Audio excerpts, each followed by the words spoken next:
Welcome back to ChineseZeroToHero.com. Now let's take a look at a new grammar point. Okay, take a look at these English sentences. Who are you? Which book? These are some simple WH questions. In this grammar video, we will look at asking questions with who and which. Now, is this useful? Yeah, because you can get some basic information about people or things, right? When you can ask people who they are, and you can ask people to specify which thing they're talking about, like which book, right? So in this video, we'll look at how to say who and which.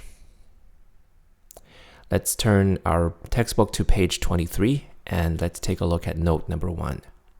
Simply put, who is expressed with 谁, and which is expressed with 哪. For example, who is 李月? 谁是李月? 谁是李月? Alternatively, 李月是谁? 李月是谁? You can just put it at the end. You can put 谁 at the end. It's for example, if you say 李月是我老师, 李月 is my teacher. If you want to construct a question, you can simply replace 老师 with 谁. 李月是谁?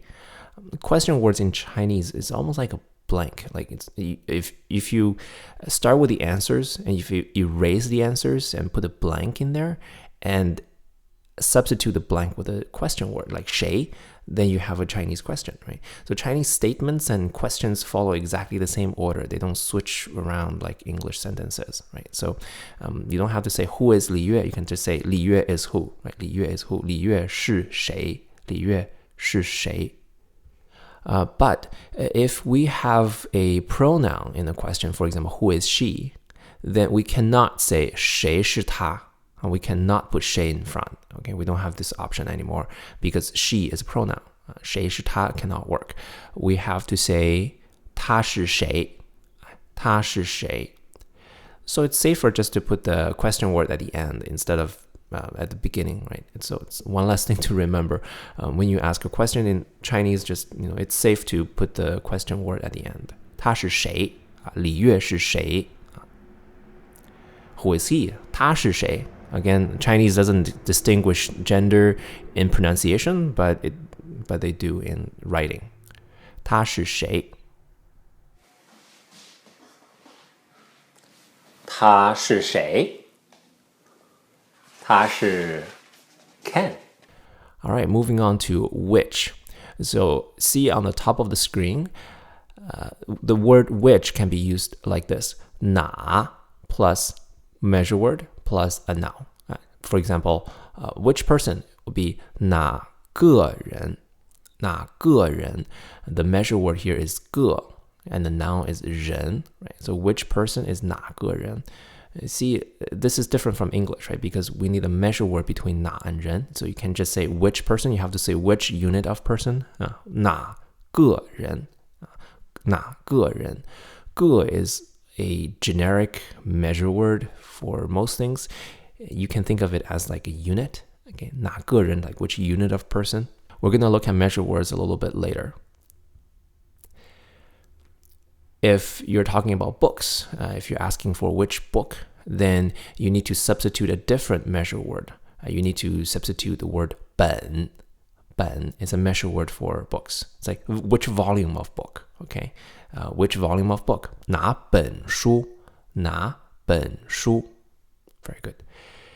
Which nationality are you? 你是哪国人? 你是哪国人?